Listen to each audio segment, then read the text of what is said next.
Hi, welcome back to the Doc Card Show. I have Shari Pierce here with me today. She is the author of Life Skills. It's a parenting handbook for parents and teachers, and I just love this. Shari, welcome to my show. How are you? I'm well. Thank you so much for having me. Tell me a little bit about your book. And well, actually, before you tell me about your book, tell me about what you do, because around here we love teachers. Teachers. Yes, I was a special ed teacher for 33 years. I think I'll always consider myself a teacher. And I worked for the Yonkers Public Schools here in Yonkers, New York. And I retired almost 2 years ago, kind of COVID retired. And but I still miss teaching. I'm still in touch with my students and colleagues. And I felt that even though I was retired, I still had something to say. And I started writing and looking back at all my old plan books and the newsletters I used to send to my parents. And I started writing, and I didn't stop for quite some time. And the Wow. result was a whole book. And I wanted it to be for parents and teachers, as you were kind enough to point out, because when you're working with kids who are intellectually disabled, both groups need each other. Yes. Yes. Parents need the teachers need the parents to work together for the benefit of these very special kids. So the book, I endeavored to make the book have something for everybody in it. You know, what's so neat about it is that, okay, so I'm a social emotional learning coordinator for our district, but I've also had a nonprofit, Parenting Connections, for a while. And before that, it was Mothers Raising Children Alone, a nonprofit. And a lot of things that we were always doing was trying to link the parents with the school. And so with a single parent home, you know that connection is hard. And so in your 33 years, it's hard to get parents there sometimes, especially if they're both working or if there's just one parent. And so I want to say you have a story. You tell a little story about Rudy. Is it Rudy in the book? Or Oh, I talk about my brother Ricky. Ricky. I'm sorry. Oh no, that's quite all right. Tell us a little bit about Ricky. Ricky is my brother.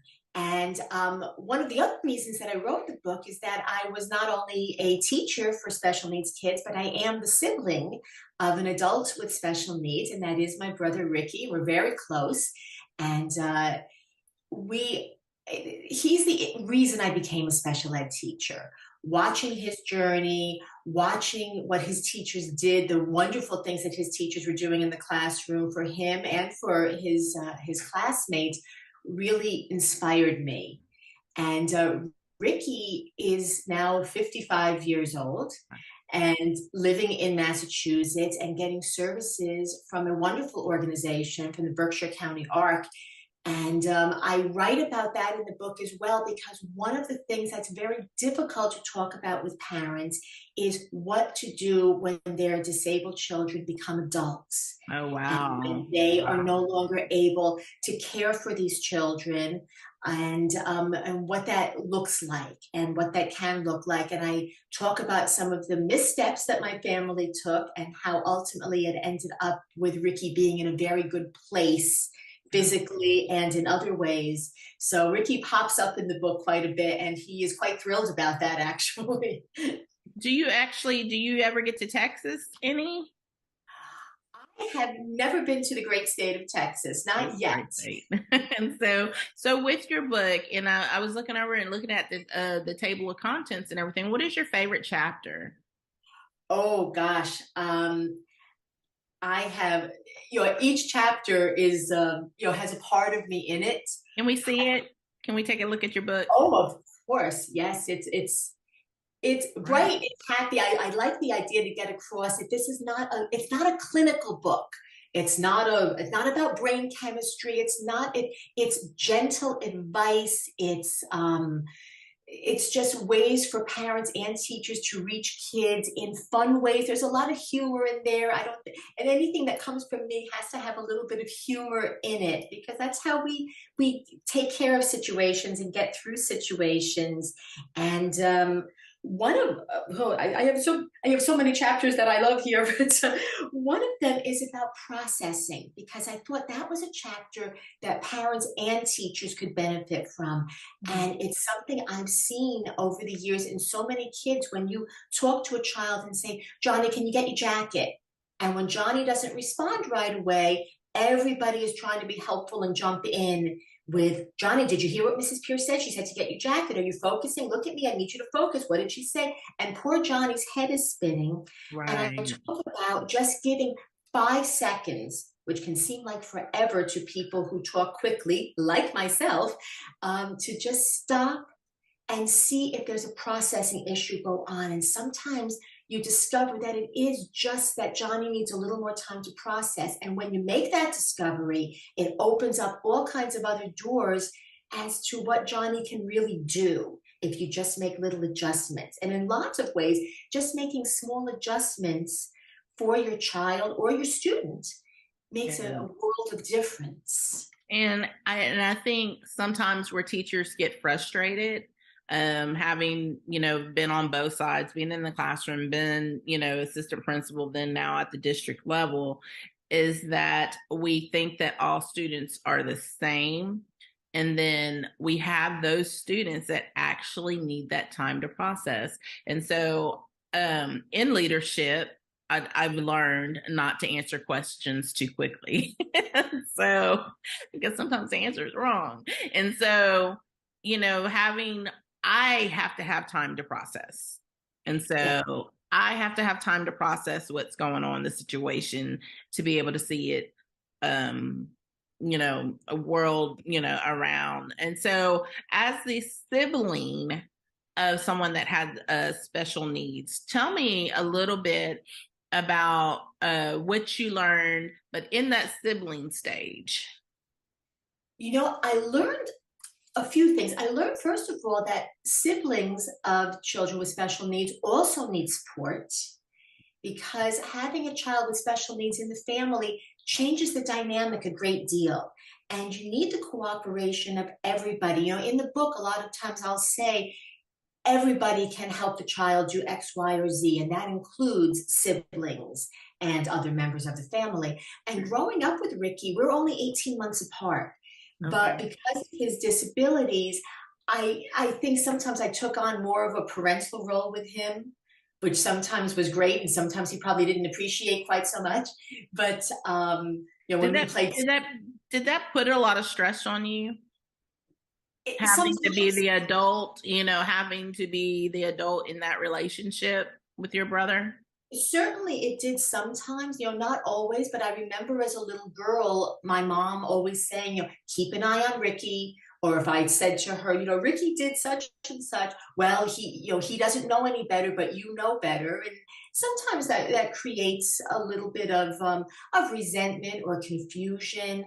And I think it's important, for parents to make sure that they're parenting all of their kids, and spending time with each one, and making sure that there's always going to be some sibling rivalry no matter what, but to do the best that they can to minimize that. And having said that, Ricky and I grew up really close to each other. We love each other. I still drive him crazy, but we have a close relationship. But watching, I watched him get teased, and that was difficult, in the Wow. neighborhood. It actually caused a car accident with him running away from some people who were teasing him, and a very, very long and arduous recovery that he made. And he was very brave and made it through all of that. I'm very proud of him. And to this day, he makes me proud. He really does. He struggles to be independent. There's still issues, and that's another thing. This book is not just for people who have young children. People with intellectual disabilities are living, thankfully, longer and longer lives. So we have people in their 50s, 60s, 70s, 80s, and beyond who are living with Wow. intellectual disabilities, and there's lots of things to consider in helping them make the most out of their lives. Wow. Miss Pierce, in a little bit, we're gonna actually I'm gonna bring on a rising star that has disabilities. We're gonna bring in a Cole Cybus, and he's on a show that's just gone viral on Pure Flix called A Thousand Tomorrows. And I just think this just ties in great. We're going into autism awareness and all the great things, all great things. And so let's talk about this. What about students that have disabilities in their learning? Sometimes an outsider would think, okay, these students can't learn, they shouldn't be in school. What do you have to say to that? Huh. Everybody deserves a chance. Everybody deserves an education. Education looks different for different people. And that's something that has to really be, that people really need to pay attention to. I have a whole section in the book that is kind of sort of about curriculum, because there are people who say, well, I want my child to learn the things he needs to learn, but I'm not even sure what that is sometimes. And there's a chapter in there on reading. Will every child be a fluent reader? No. But can every child get some of the skills that they need with language, with written language, to survive in the world? Yes, it just looks different ways for different people. Even something as simple as counting. I talk about how counting seems like such a simple skill. Well, I want my child to be able to count the 5 pennies there, and they can't do it. And what's wrong? Is it the way I'm teaching them? It's they can't learn anything. No, there's certain things that you need to know to teach a child, even something as simple as counting 5 pennies. And I go over all of that because it gets frustrating for everybody. Wow. But these children deserve to be in school as much as anybody else, and it just learning sometimes looks a little bit different for some of them than it does for others, but it's no less important or valuable. And as teachers and parents who work with these kids, we just know, and I know you as an educator know, to look for smaller miracles. Yeah. Rather than, the child who doesn't know the alphabet on Monday is not going to come in reading a huge book on Tuesday. But just the idea that he recognized a letter, or even outside of that, that he made eye contact with you, or that he held back from having a tantrum even though somebody took something that belonged to him. We look at small miracles all the way through. And that's what always informed my teaching and the way that I dealt with the students and their families. Miss Pierce, so are now that you're retired and you've written a book, are you available to speak and teach and train? Yes, yes, yes. I do. I'm here in New York, and so Zoom and Teams have become my new friends. But the miracle of this kind of communication has really, I love talking to parents and teachers, people who are thinking about becoming teachers, and just sharing what I know. And I never claim to know it all. I learn from everybody who I talk with, but I do have some things in my pocket that could be helpful and Yeah, useful you to got a others. thick book there. I do. I just kept going and going. I had to stop myself, but and I'm hoping that. And as I said, you don't have to read the whole book. You can pick out chapters. They stand on their own, so nobody has to feel overwhelmed that this is this huge book that they have to read all at once. You can kind of pick and choose and see where you're comfortable. Miss Shari, where can we get your book? It is available on Amazon. It looks just like this, and it is available in ebook and paperback and even hardcover. Thank you so much. Thank you for being on my show. And y'all It's share this out. Sharing is caring. So share this out. This is a lot of great information. And I'll have details in the description if you need to get in touch with Shari. All right. See Thank y'all you later. so much. Or actually, we'll see you in a minute with Cole Cybus. Hello, welcome to the Dr. Tyra Hodge Show. Today we have Cole Cybus with us today. He is from a thousand Karen Kingsbury, a thousands tomorrow. I'm sorry, a thousands 1000s tomorrow. I'm so gonna have to cut that out. Cole, how are you doing? Welcome to my show. I am doing well. Good. So Cole, tell me a little bit about your part that you play in A Thousand Tomorrows. I play Carl Joseph, who has Down syndrome, and Carl Joseph loves his brother Cody, who is a champion rodeo rider. Carl Joseph is forgiving and kind. Yes, Carl Joseph is an amazing character. And Cole, actually, I'm a fan of yours from Stumptown. And so Oh yes, I am. I am a big fan of yours. And so I think that you probably have a lot of fans out there. And I've been a teacher for a long time. I'm not a teacher anymore, but I still work in education. And so you are a hero, hero, hero, hero. And we love you. Thank you. So tell us about A Thousand Tomorrows. Where can we watch it? You can watch it on Pureflix. Okay. Yes, PureFlix is becoming more popular now. I love PureFlix. So for this role, what did you have to do to prepare? First, I listened to the audiobook of A Thousand Tomorrows. Then, I memorized all 6 episodes before I started to film because they shot several scenes from different episodes each day. This was new for me. Okay. Was it fun? Is it hard being an actor? It's a lot of fun. Sometimes it's quite hard, but I know I got it because there's a lot of supporting around me. My parents and all my amazing family are supporting me. Oh, that's amazing. That's amazing. So, do you know if there's going to be some more A Thousand Tomorrows? I hope so. Oh, me too. Me too. So, what was your favorite part? Are you allowed to tell that part?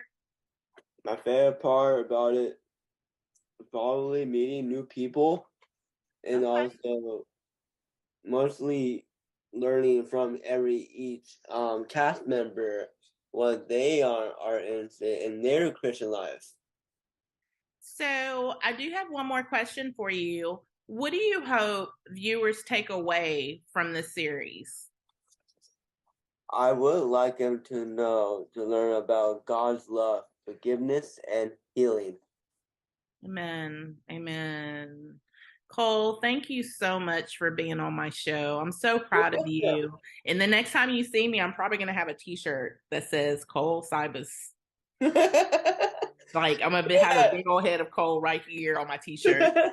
So we love you. You take care and you be blessed, okay? I will, you too. All right, thank you. Thank you, Tyra. We appreciate it. Thank you.